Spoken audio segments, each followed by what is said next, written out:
Primero, quiero hablar un poco de datos. Cuando yo doy cursos de base de datos, normalmente a alumnos de carreras de cómputo, les hago ver la importancia del dato, les hablo mucho del concepto de dato, que mucha gente que estudió sistemas cree que lo conoce y yo pienso que en la mayoría de los casos no. Un dato es una representación social de una propiedad, de un objeto o sistema, así de puntual es la cosa. Un dato es algo que inventamos como sociedad, como civilización, y que utilizamos para identificar cosas y manejar sus propiedades.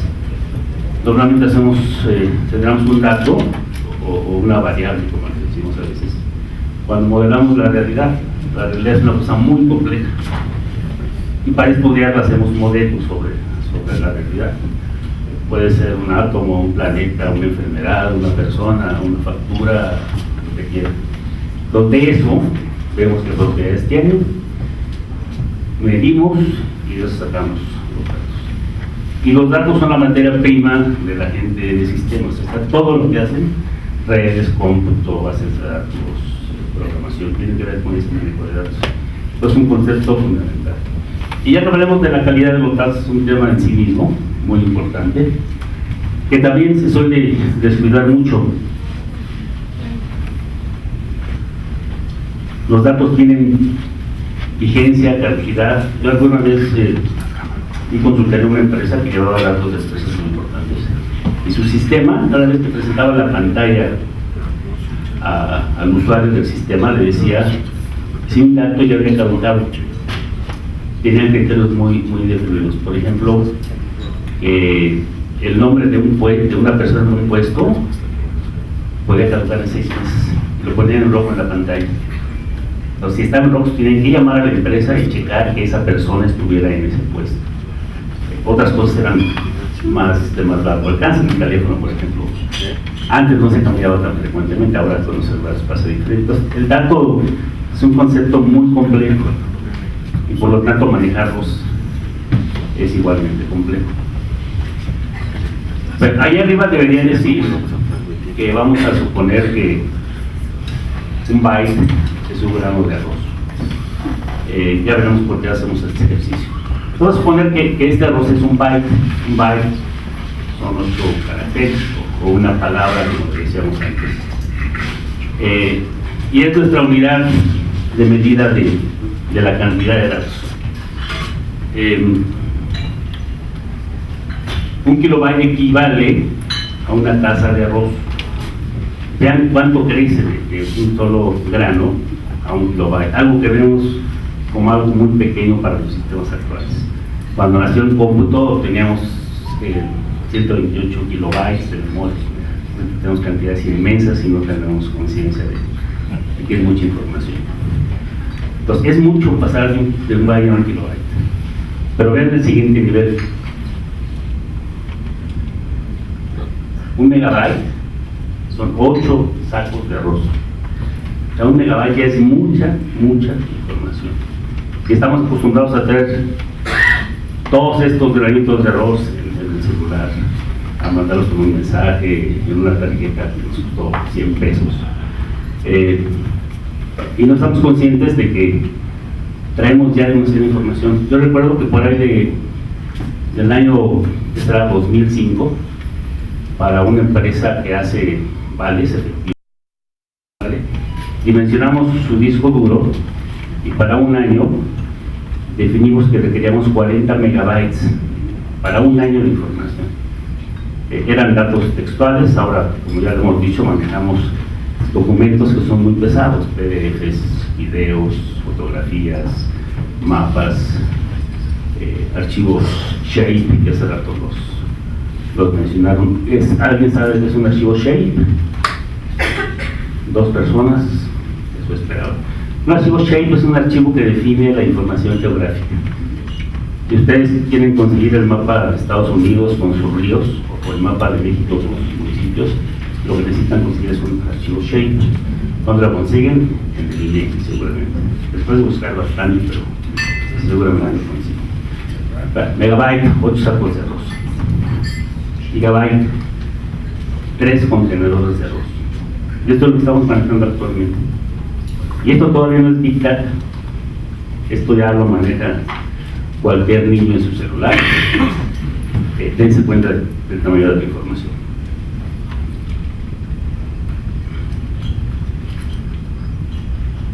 Esto sería el anterior sería ese gigabyte. El terabyte, que es donde ya empezamos a pensar en Big Data, equivale a 2 barcos con contenedores. No, me falta una, me falta la de un solo contenedor.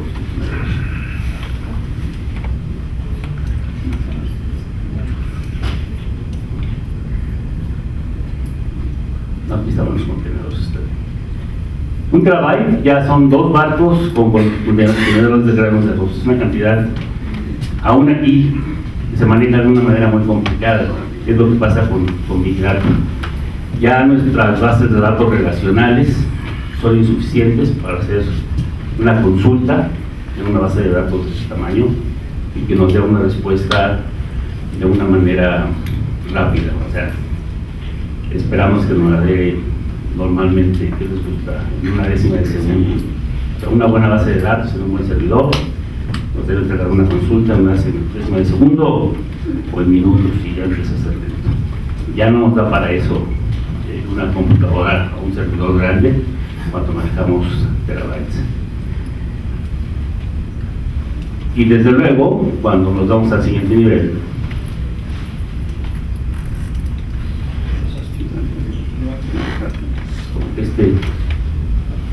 que apuntar al suelo, creo. Y ya un petabyte es una cantidad muy grande, o sea, una capa de arroz que cubriera todo Manhattan. Es algo impensable. Ya imagínense hacer una búsqueda de un grano de arroz, o de 8 granos, o de 50 granos, una frase, en esa cantidad es impensable en un servidor.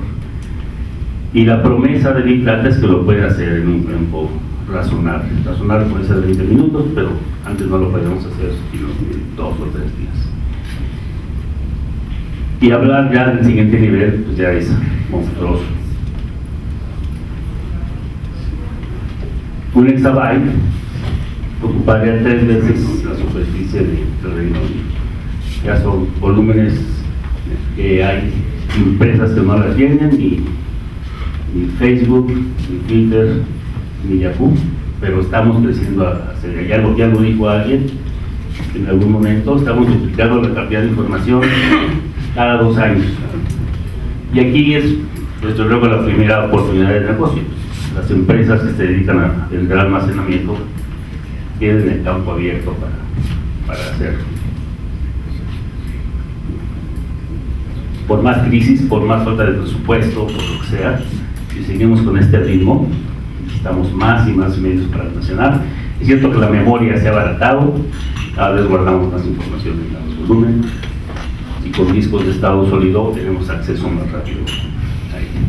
Sin embargo, crece más rápido la información, esta capacidad de almacenarla y sobre todo de procesarla. Procesar, imagínense, vamos a nuestro caso anterior.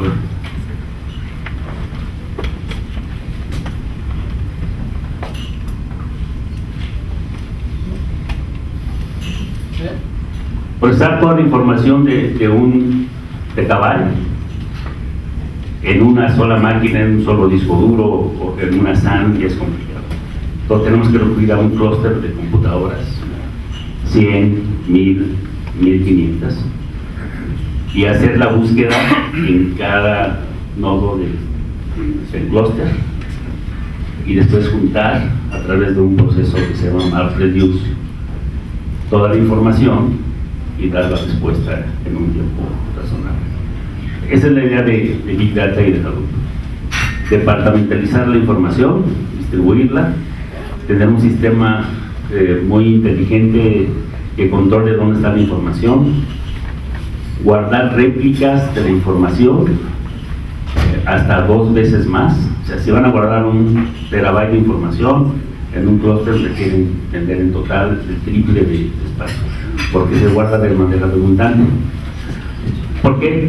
Porque si tengo 100 nodos en el clúster de servidores y falla uno, yo no quiero parar la operación. Entonces, el sistema que está controlando toda la información se da cuenta que falló un servidor y tiene la información en otro para replicarla y seguir analizando en el servidor. Y si falla otro, tenía replicado de todas maneras la información y puede seguir así casi indefinidamente hasta que ya le falte capacidad de memoria o en el espacio para que no lo pueda hacer. Entonces, este tipo de problemas que resuelve Big Data. Pero nos faltó Zettabyte, eso es ya algo inmanejable, o sea, llenaríamos de arroces todo el Pacífico, ¿no? Algo que no vamos a llegar, pero seguramente les tocará a otros resolver ese tipo de problemas. Muy bien, ya vimos la definición de Big Data, nos falta capacidad del software, del hardware habitual para hacer las cosas en tiempo razonable. Esta definición me gustó mucho de este sitio, de Open Methodology, porque es diferente. Nos dice que Big Data depende más bien de la complejidad del conjunto de datos, del dataset. ¿Qué es un dataset? No es toda la base de datos, es un conjunto de datos. O son varias bases de datos, o son varias bases de datos y 1 millón de correos. O sea, todo el conjunto de datos es un dataset. Puede ser pequeño, puede ser inmenso y tener información de varias fuentes de datos. Y esto puede ser muy complejo. Otra característica es que para analizar esta información necesitamos técnicas de análisis, a veces no tan innovadoras, a veces simplemente contar la frecuencia de palabras ya es Big Data y se usa mucho todavía. O sea, todavía a la gente le gusta ver una nube de palabras, las han visto 1000 veces, en donde las palabras con más frecuencia las ponemos con una tipografía más grande y con otro color. Podemos distinguir muy rápidamente cuál es la palabra que se está usando más, y es un análisis muy básico pero muy claro. O se pueden hacer cosas tan complejas como una regresión logística. Ya veremos un ejemplo más adelante. Puede ser que no tengamos un dataset muy grande y hablamos de términos que se han derivado de Big Data como Small Data o Fast Data. Simplemente es lo que la mayoría de las empresas tienen. Muy pocas tienen datos para manejar Big Data y seguramente el 90% puede manejarse con Small Data o Fast Data, pero con técnicas analíticas que están asociadas como Big Data.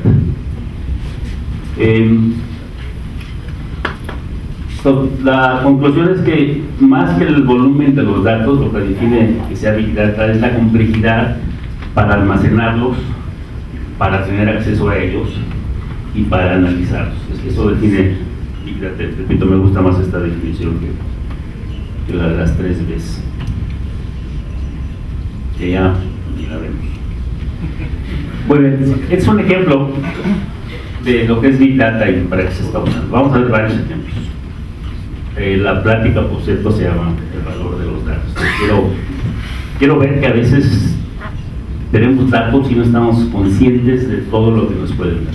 Por ejemplo, en esta carrera de Grand Prix en Austin, Texas, el año pasado, apenas el año pasado, entre todos los automóviles que estaban moviéndose, pudieron manejar 243 terabytes de datos entre todos los automóviles. Estos datos los estaban adquiriendo a través de sensores, eran cientos de sensores entre todos los autos. Para comparar, simplemente equivale a la capacidad del cerebro, son 15 terabytes, o a la cantidad de tweets en un mes, son 42 terabytes, o hasta la información de la librería del Congreso. Esto equivale a la información que se generó en ese día en las carreras. Y lo curioso es que esta información se envió en tiempo real a Inglaterra para su análisis. Es el tiempo de viaje de los datos.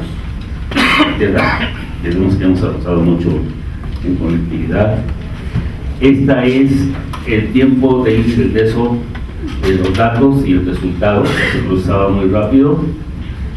Esta es lo increíble, la diferencia entre el primer y segundo lugar. O sea, podemos medir ya décimas de segundo sin ningún problema. Y esto es, sí, esto también es increíble, incluso medirlo. Es el tiempo más corto de una parada de los pits, o sea, 2 segundos.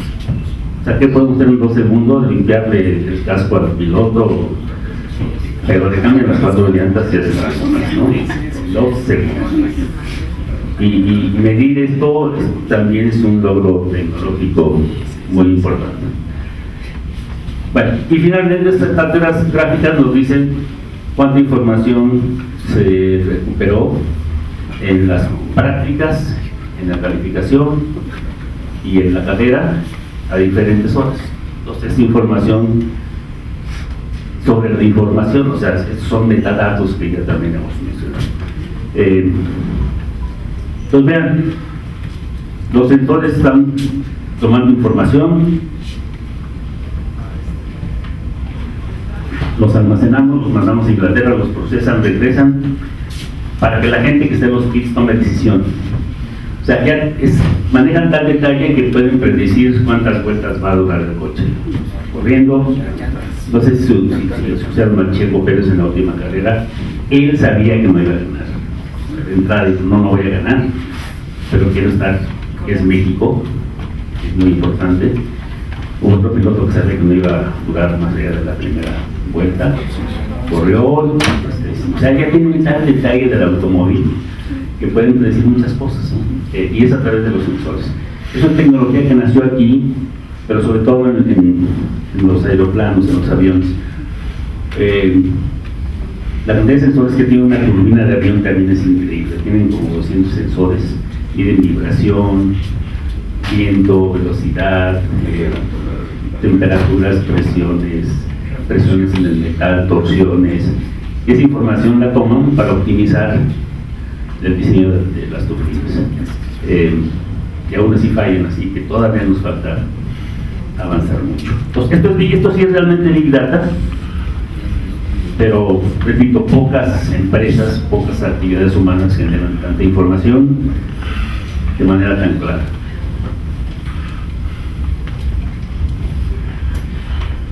Vamos a ver un caso. Aquí sí, a diferencia de mi predecesor, yo sí me fui a Nueva York por datos. Porque aquí no los tenemos, eso es todo. En un rato les hablo de datos abiertos. Por cierto, no es comercial, pero en el número anterior de YouGov, la revista que les dieron, escribí un artículo sobre Open Data en México y en el mundo, y mi opinión no es tan buena para mí. Al rato fundamento lo que les digo, ya que queremos saber. Bueno, ¿por qué Nueva York? Porque la New York City Taxi and Limousine Commission liberó este año un dataset con 1,000 millones de viajes de taxis individuales que se dieron de enero del 2009 a junio de este año, hace muy poco tiempo.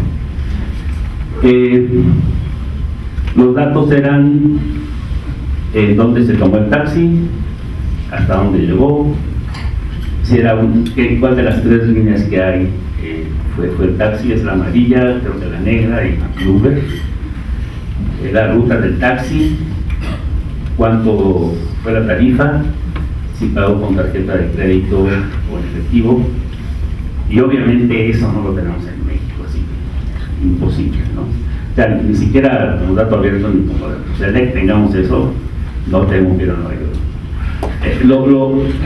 Lo que está muy bien, lo sé porque conozco a la gente que hizo el desarrollo de las ecobicis.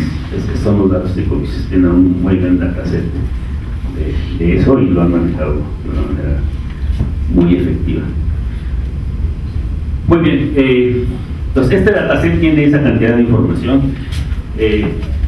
Yo intenté bajar parte del dataset, estaba dividido como en 10 archivos.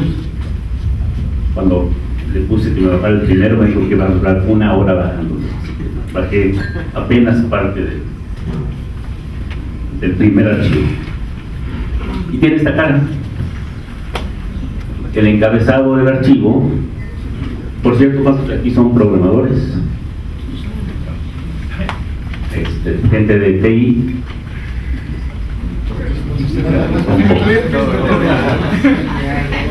El encabezado de un archivo de datos nos dice qué es cada dato, y aquí, aunque no se note, son muchas, o sea, por cada cosa que tengan aquí separada por comas hay un dato de aquí hasta acá. O sea, son muchos datos por renglón y cada renglón es un registro. Como no cabe, el renglón va de aquí hasta acá.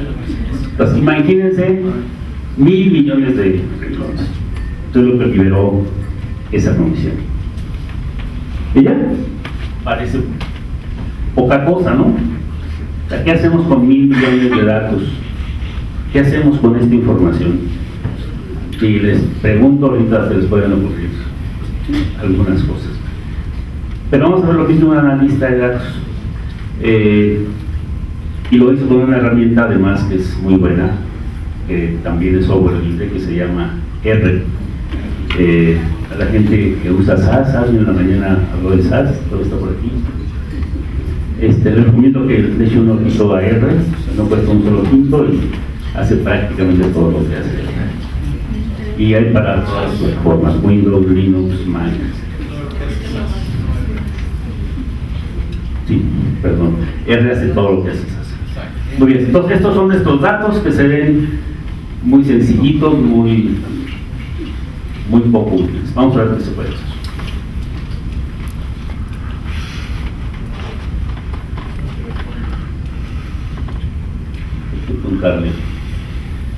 ¿Podemos saber esto? ¿Qué tan intenso es el tráfico a alguna hora pico del centro de Nueva York al aeropuerto John F. Kennedy? ¿Podremos saber si ha cambiado la forma de pago a través de los años en los taxis? ¿A qué hora llegan los banqueros de inversión a su trabajo? ¿Si ha aumentado el tráfico a través de los años en algunos barrios de Nueva York? Solamente con estos datos. Vamos a ver que sí, todavía se pueden hacer más cosas.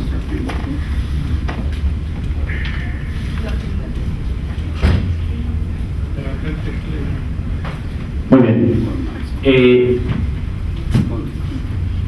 En este mapa pedacito de mapa de Nueva York tenemos a Goldman Sachs. ¿Alguien sabe qué es Goldman Sachs? ¿Hay algún rico millonario accionista que invierta en la bolsa? Seguramente no. Bueno, Goldman Sachs es la banca de inversión más importante de Nueva York y tal vez del mundo. Tiene oficinas en Nueva York. Y casualmente esta calle, es una calle casi cerrada, es donde llega toda la gente que llega en taxi a Goldman Sachs. Y como han visto en las películas, o la gente que fue a Nueva York lo ha visto, la gente en Nueva York no tiene coche, usa taxi. Son muy listos, ahí no se meten en broncas como aquí. Es muy caro tener un auto, el estacionamiento es impagable, y mucha gente vive en las afueras, entonces prefiere metro, tren y después taxi. Entonces se usa mucho el taxi. Entonces el taxi lo deja aquí. Esto es importante porque si yo mido la frecuencia con que llegan las dejadas de los taxis aquí, puedo sacar información.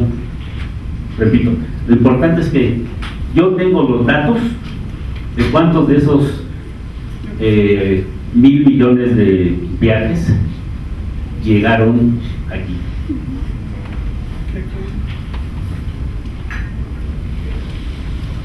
Y ese es el resultado. Una gráfica que me da la cantidad de dejadas, la hora de las dejadas, para todo el lapso de tiempo de los datos, y me da la frecuencia de los viajes para cada hora. Entonces, así sin hacer más, esto es estadística descriptiva del primero o segundo semestre de muchísimas carreras. No hay que ser científico de datos para hacer esto. Ya puedo obtener información y ver que la media de la llegada a Goldman Sachs es a las 7:51 AM, con esa precisión de un minuto. Y el 25% de las dejadas llegan antes de las 7:03, o sea, a las 7:03 ya llegó el 25% de la frontera a Guadalajara. Platicaba en la mañana con un compañero que hablábamos de para qué se podría usar eso, y como ven chilango, dio una respuesta que me encantó. Dice, buena información para ver dónde pongo un puesto de tamales. Yo tenía ya que responderse, ¿no?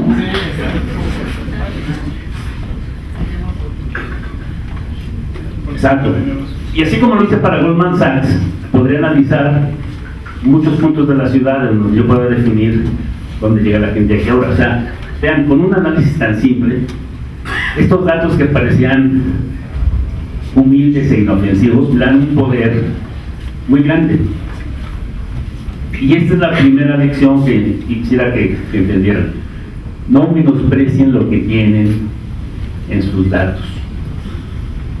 Pueden tener un gran poder que no están utilizando. ¿Cómo le sacan el valor? Eso no lo sé, estos son los especialistas de su vertical, o sea, de su área. Y viendo gráficas como esta, seguramente se le van a ocurrir 10 maneras de sacar dinero para ustedes o vender servicios de los datos hacia afuera. Un dato que no debería decirlos, pero lo voy a decir. Hay una organización en federal que guarda datos del consumidor y en alguna ocasión trabajamos para ellos. Me enteré que las empresas que venden cepillos de dientes les compran la información de en qué tiendas son más baratos los cepillos, porque es un dato muy importante. Con esos datos en Walmart, Soriana, donde sea, en todas las ciudades, en todos los lugares, el precio varía. Tener ese precio para un fabricante es fundamental para su mercadotecnia. Y así como venden este dato de los cepillos, no sé qué más hacen. Nunca entendí si lo hacían legal o ilegalmente. Vean, algo tan simple, tan sencillo, tiene un valor que puede ser muy importante. Lo que ustedes dicen son estudios de mercado. No, lo que hacen frecuentemente, que van a la tienda y verifican los precios para publicarlos. De hecho, en la empresa en la que trabajaba anteriormente hicimos la versión móvil de quiénes quieren los precios y teníamos acceso a esa información en el contexto de las prácticas. Muy bien, este es un primer ejemplo de lo que podemos hacer con ese dataset. Voy a ir un poco más rápido porque trato de detallar demasiado hoy aquí, debería estar diciéndome cuánto. ¿Qué otra cosa podemos sacar?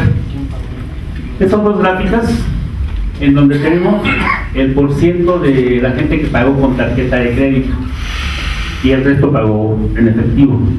Contra el año, podemos ver que en 2009 el 20% pagó con tarjeta de crédito y esto fue subiendo. En 2015, en junio, ya el 60% paga con tarjeta de crédito. O sea, ha subido el dato. Esta información para los banqueros debe servir. Si además el dataset tiene qué tarjeta de crédito, es información más. Podemos segmentar la información. Esto es lo que se pagó al taxista de hasta $10, de 10 a 20, 20 a 30 y de 30 a 40, de menor a mayor. Entonces puedo segmentar y ver por monto de pago cómo fue cambiando la relación tarjeta de crédito contra cash del mismo dataset. Entonces yo puedo analizar los datos de diferente manera. Puedo ir más allá.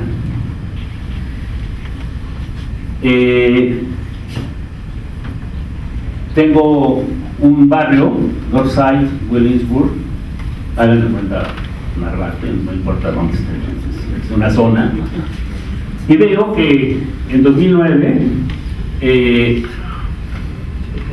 recogieron ahí a muy poca gente, Y a medida que fue pasando el tiempo creció. Probablemente esta zona la estaban construyendo, no estaba habitada, y quién sabe qué pasó, pero apenas en 16 años subió a 20,000 el número de recogidas en ese lugar. Es una gráfica estática, me dice algo, pero no me dice mucho. Pero si yo fuera urbanista quisiera ver algo más gráfico. Espero que funcione, yo lo voy a mostrar. No funciona. ¿Es PowerPoint esto? El programa que está... ¿O es PDF? ¿Qué es? ¿PowerPoint?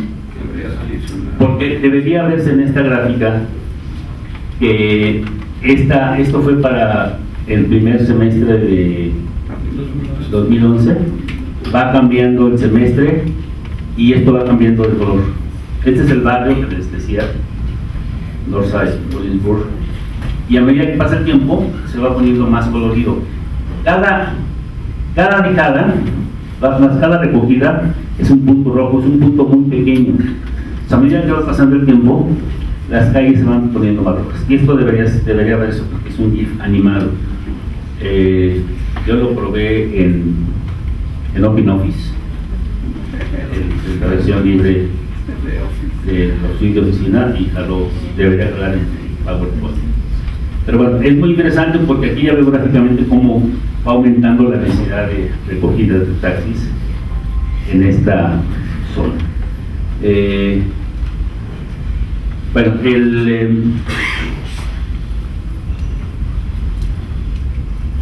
el análisis que se puede hacer de esto es mucho más grande. El artículo del cual saqué esta información se los puedo compartir si me mandan un correo a la dirección que van a ver al final, para que vean el estudio completo y el lugar en donde pueden bajar el código con el que se hace el análisis, los archivos Shade de Nueva York que usaron y el dataset completo, que son los 1,000 millones de renglones. Esto es darle valor a los datos, o sea, tener un dataset, sacarles todo el jugo posible para hacer negocios que en principio no nos imaginamos que puedan existir. Y es nuestra propuesta para muchas empresas. Déjame ver tus datos, te los analizo y entre los dos vamos viendo qué más podemos usar. Alguien ya lo dijo, fue la palabra en la mañana. Vamos a crear un sandbox, como una alberca de arena, una caja de arena para jugar en ella, y en el juego vamos a aprender mucho de lo que tienes y vas a ver lo que estás perdiendo. Bueno, Big Data y Analytics no es lo mismo, sin embargo la gente los ve como un todo. Podemos hacer Analytics con una muestra de 200 enfermos, ya lo veremos, y no es Big Data. Pero toma mucha importancia Analytics porque la gente lo asocia. Una parte de Big Data o de Hadoop es ir por los datos y analizarlos con MapReduce. Y el MapReduce es una suerte de análisis de los datos. Es medio complejo hacerlo. El ejemplo que trae MapReduce, el más sencillo, es un conteo de palabras. Y ponemos que será 1 millón de palabras y nos cuenta la frecuencia y nos lo da en 1 minuto. Ya que hagamos con eso, graficarlo, lo que sea, es otra cosa. Pero es un tipo de análisis. Por eso la gente lo suele confundir y a veces está haciendo Analytics y dice que está haciendo Big Data. Pero no hay problema, ya vimos que Big Data no se refiere al tamaño, sino a la complejidad. Muy bien, ¿en dónde estamos? Originalmente estábamos haciendo integración de datos, o un data warehouse, o un sitio maestro de datos, o sea, un servidor en donde compartíamos la información para la oficina o toda la empresa. En los 80s o 90s tener un servidor para una empresa pequeña era raro y era muy importante. Compartir Excel o Word era un logro para la gente de sistemas. Después pasamos al siguiente nivel de análisis, en donde hacemos reporteo básico, que es lo que hacen prácticamente todos los sistemas de una empresa. Finanzas, CRM, recursos humanos, producción. ¿Qué es el reporteo básico? Hacer reportes tabulares, o sea, columnas y renglones de ventas, de compras, de faltas de asistencia, de producción, de porcentajes de comisiones a vendedores, lo que quieran, en papel, tamaño carta o en formato ahora de página de internet. Ese es el reporte tabular clásico. Y es operacional porque nos da el día a día de la empresa, y es regulatorio porque a veces tenemos que enviar información de esa manera a Hacienda o a otro departamento o al jefe. Entonces, tiene muchos usos. La idea no es quitarlo, porque nos da el pulso de la empresa, nos dice cómo fue deficiente en el pasado. Normalmente no nos interesa lo que pasa ahorita, nos importa lo que pasó en la semana, en el mes, y abajo el reporte totalizamos para el periodo que comprende cada aporte del reporte. Arriba del reporteo básico ya está el manejo de desempeño, en donde ya son reportes más elaborados. Y aquí es donde tenemos los dashboards de la inteligencia de negocios. Nos habla de performance, de desempeño, porque ya vemos ahí qué tanto hemos avanzado en las metas, en nuestros indicadores. O sea, si tengo una meta de ventas de $100 millones, mi dashboard me va diciendo todos los días cuánto voy aumentando ese porcentaje, y me lo pueden mostrar en un semáforo con diferentes colores. Entonces ya me habla de performance. Donde empieza el analytics es arriba de esto, precisamente, en donde ya hago análisis estadísticos, a veces complejos, que me predicen, por ejemplo, cómo van a estar las ventas en función de la estacionalidad, en función de poner una nueva sucursal, en función de subir precios. Y eso lo hago tomando los datos históricos, aplicando un modelo y viendo qué va a pasar en el futuro. Y en la parte de arriba, hay pocas empresas ahí, ya tenemos análisis prescriptivo. Es donde ya es lo que estoy diciendo, no es lo que puede pasar, sino lo que va a pasar. Repito, no hemos llegado a eso, no tenemos herramientas tan buenas, pero para cosas que no son tan complejas sí lo puedo hacer, ¿no? No sé cuánto me voy a endeudar el año próximo en función de lo que me endeudé. Pues eso probablemente sí sea prescriptivo. Pero el Big Data y Analytics sobre todo nos da análisis, información predictiva. Este es un chiste de Dilbert. Dice: basado en su historia de internet, usted es lo suficientemente tonto para que le gusten los deportes extremos. De clic aquí para comprar un ticket para hacer un salto desde la Estación Espacial Internacional. Y le dice el jefe a Dilbert: creo que la internet me está tratando de matar. Y le dice: lo llamamos Machine Learning. Machine Learning es la disciplina que nos ayuda a hacer estos análisis más complejos. Y está basado en algoritmos que son simplemente matemáticas, que nos permiten hacer un análisis más allá de la estadística descriptiva y nos permite hacer muchas cosas. Hay dos áreas: la que es continua, donde tenemos datos numéricos, y la que es categórica, en donde tenemos datos textuales, por ejemplo, palabras. Aquí tenemos el clustering y reducción de dimensionalidades, de dimensiones. Es lo contrario. Yo puedo tener un conjunto de datos y puedo decir: tengo los datos de compra de mis 10,000 clientes, haz un análisis para que me des qué categorías de clientes puedo tener. Uno le dice alguna hipótesis de cómo analizarlos. Él prueba la hipótesis y dice: si tienes 4 grupos de clientes con tales características, con una probabilidad de éxito de tal. Si no nos gusta, hacemos otra hipótesis hasta que encontramos cómo clasificar a nuestros clientes, por ejemplo. La técnica más usada es esto, las medias K. Aquí es para asociar palabras, utilizar un modelo tipo Markov.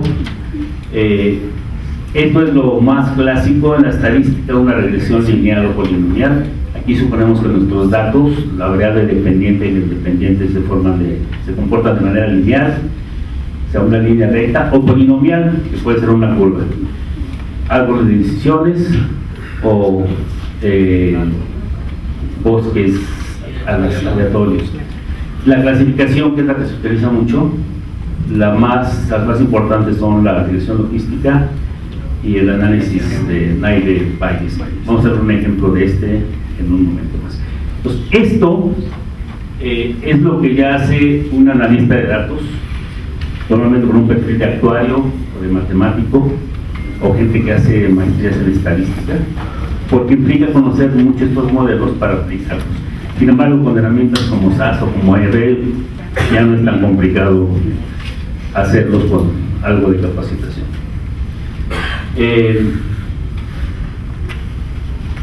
Esto es un ejemplo de qué podemos hacer para cada industria y en qué lo podemos aplicar. Por ejemplo, para la empresa del retail podemos hacer análisis de puntos de ventas, análisis de lealtad y de promociones. Para finanzas, análisis de influencias, campañas de detención dirigidas, detección de fraudes, esto se está utilizando mucho, detección de lavado de dinero. Repito, esto es lo que podemos hacer con el machine learning que vimos en la página de atrás. Para telecomunicaciones, la mitigación de migración de clientes, algo que sufren las telefónicas, que la gente se muda. Entonces yo puedo hacer promociones conociendo a los clientes para hacer que se queden conmigo. Puedo hablar de mejores productos y servicios para evitar esta migración. Puedo manejar riesgos de todo tipo. Puedo hacer análisis espacial, como el que vimos en el caso de Nueva York. Podemos analizar el registro de las llamadas. Ya en la mañana alguien decía que con esto podemos tener patrones y distinguir grupos de personas, por ejemplo terroristas que están llamando en una red telefónica.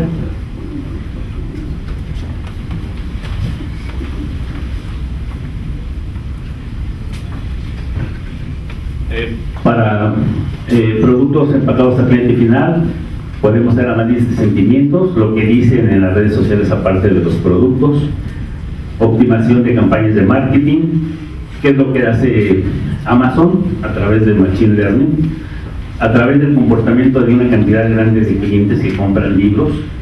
Ellos pueden predecir con mucha precisión qué libros van a gustar a ustedes cuando compran dentro de ese conjunto de clientes.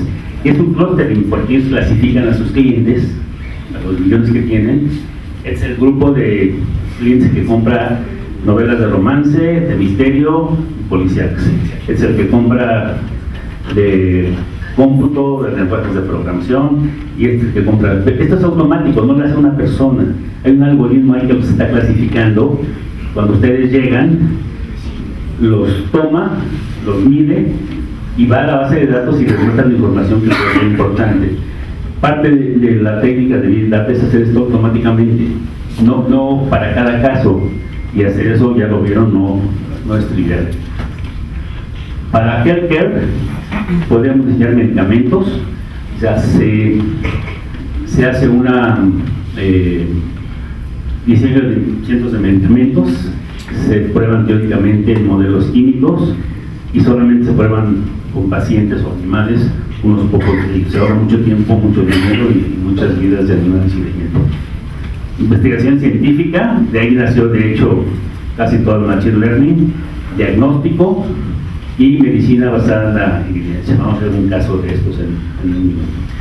Y para la industria petrolera, medición inteligente, exploración y monitoreo remoto y diagnóstico. La exploración es muy antiguo, también es una fuente antigua de Big Data. Hacen explotar un explosivo, detectan las ondas sonoras o sísmicas y en base a eso ven qué rocas hay y ven la posibilidad de que haya petróleo o no, de qué tamaño y de qué profundidades. Es decir, esto no es nada nuevo, pero ya es parte de lo que llamamos microbiota. Pues bien, vamos a ver este que es muy interesante. Es un dataset de un hospital norteamericano con 200 pacientes que tiene 20 variables que le miden al paciente o que le preguntan al paciente cuando ingresa al hospital. Estas variables son edad, género, raza, tipo de servicio que se le está dando, si tiene falla renal, si tiene cáncer, el pH de la sangre, el CO2 en la sangre, el oxígeno en la sangre, si ya había venido al servicio de cuidados intensivos, hasta llegar a 20 variables. Y la variable independiente, o sea, el resultado de estas variables y de la atención en el hospital, aunque suene muy rudo, es si el paciente sale vivo o muerto del hospital. Pues la idea es que yo con estas variables, y sabiendo cómo salió del hospital en 200 casos, yo al siguiente paciente que llegue, le mida esto y pueda calcular la probabilidad de que salga vivo o muerto. Suena muy rudo, pero es muy importante. ¿Por qué? Porque nos da un modelo de sobrevivencia. O sea, yo sé que si viene con la presión con tal temperatura, que tuvo cáncer, que le falla el riñón, yo debería poder calcular la probabilidad de que salga vivo o muerto.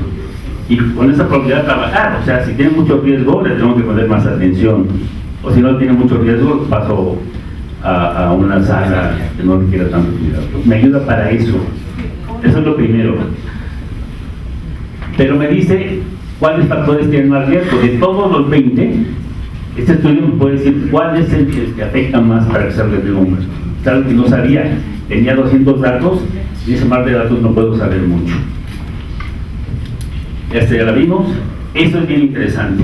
Yo puedo, siendo un hospital, ver cómo ese modelo va cambiando a lo largo del tiempo. O sea, si veo que mucha gente no sobrevive, puedo mejorar mi servicio para que esa probabilidad sea mayor cada vez. Entonces me comparo conmigo mismo. O me comparo con otras instituciones. Entonces yo, si yo soy el Seguro Social o el IMSS, puedo aplicar el modelo en cada unidad y ver en dónde hay más probabilidad de que el paciente salga vivo, y eso obviamente es mejor. Y vean, algo con tan poco, y obviamente investigación médica, ¿no? Ya aquí puedo hacer artículos, hacer protocolos para ver qué está pasando, porque esto no me dice el por qué, me dice el qué. O sea, tengo 20 variables y estas me ayudan a predecir si va a vivir o va a morir. ¿Por qué? El médico lo va a saber cuando investigue, pero al principio puede ser que no tengamos esa causalidad. Y se hace este análisis con la regresión logística, en donde suponemos que estas 20 variables, que son las variables independientes, hacen que la variable dependiente, de que salga vivo o muerto, afecten de una manera u otra. Entonces se toma el dataset, se le aplica el algoritmo. Esto lo hicimos nosotros con el programa R. Y encontramos esto, por ejemplo, para 3 variables. El verde es la frecuencia cardíaca. Vemos que la frecuencia cardíaca no afecta mucho a la probabilidad de que salga vivo o muerto. El rojo es la edad. Aquí parece obvio que aquí es para 20 años y aquí es para 80 y muchos, casi 90. Es casi obvio que entre más edad tenga, es más probable que no sobreviva. Sin embargo, encontramos que esta relación es negativa, y es precisamente la presión barométrica, la presión de la sangre. Contra lo que pensaríamos, encontramos que para ese dataset, entre más alta tenga la presión, va a ser más fácil que sobreviva. Esto es la posibilidad de que no sobreviva. O sea, entre más alto está, es más fácil que muera. Entonces, para ese dataset, encontramos que si tiene más presión alta, tiene más probabilidad de sobrevivir. Cuando uno pensaría lo contrario, Entonces, cuando lo hemos dado, me dice, no, es que está mal. Digo, no está mal. El dataset me dice esto. Tú tal vez piensas lo contrario, tal vez el médico piensa lo contrario. Pero los datos me dicen otra cosa. Y esto es lo que se llama medicina basada en evidencias. Ya no es lo que dice el médico, ya no es lo que le enseñaron, sino esta es la realidad para esos pacientes en ese hospital. Y es una diferencia.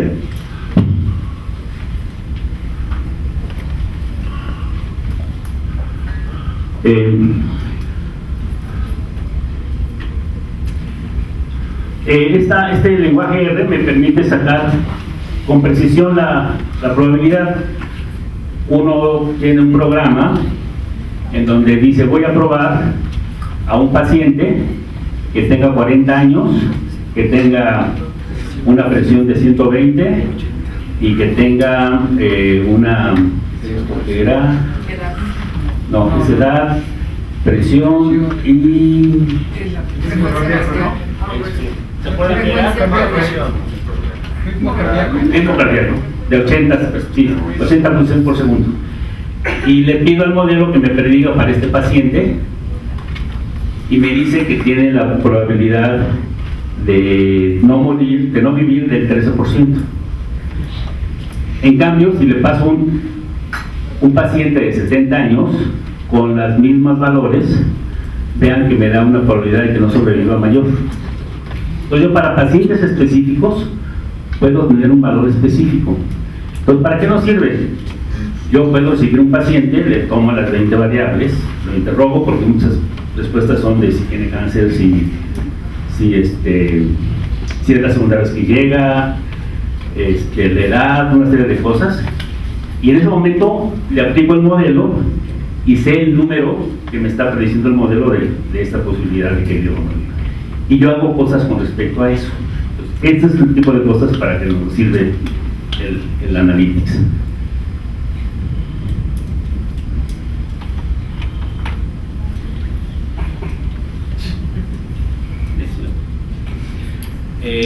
Bueno, les quiero mostrar rápidamente esto que es importante. Un estudio que hizo Tata Consultings en 2012.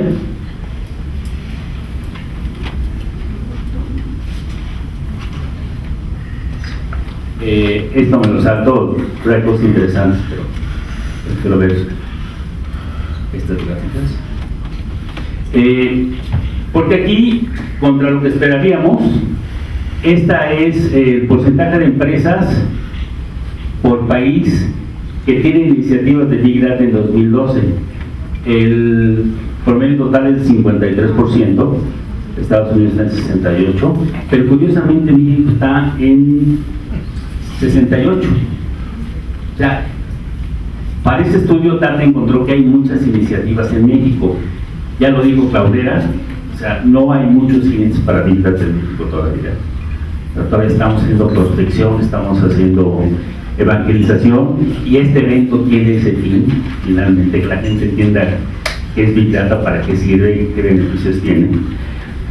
Y la razón de esto está en la siguiente diapositiva. O sea, ¿por qué en México, aunque hay tantas iniciativas, no hay todavía proyectos?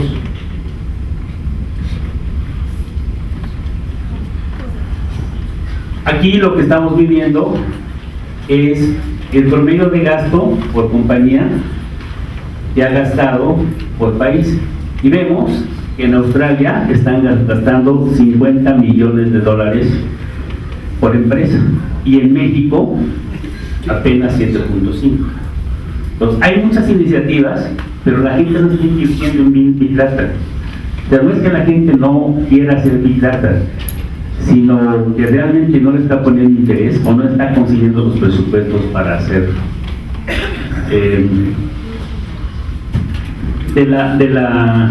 No creo que lo digo en la última diapositiva, que creo que es la que sigue. Simplemente, ¿cómo ha mejorado Big Data la toma de decisiones? Para Netherlands, que significa Holanda, el 91% de las empresas han mejorado esa toma de decisiones. para México el 81, es curioso porque si no tienen Big Data no sé cómo vivieron esto. Pero ya que nos gusta responder a todas las encuestas, ¿no? Y las conclusiones, recomendaciones. Genere e implemente nuevas iniciativas en Big Data para el beneficio de su empresa e institución. Es una recomendación, están desperdiciando esa información que tienen ahí. Esta es importantísima, creo que esta es la más importante, ya lo han mencionado varios ponentes. Debemos integrar los datos departamentales, o sea, hay muchos silos es zonas separadas en las empresas mexicanas. La gente de finanzas no confía en la de producción y la de recursos humanos no comparte con la de ventas, cada uno tiene su base de datos de vendedores, a veces en Excel, aunque parezca absurdo, y cuando se trata de que las integren, no lo hacen.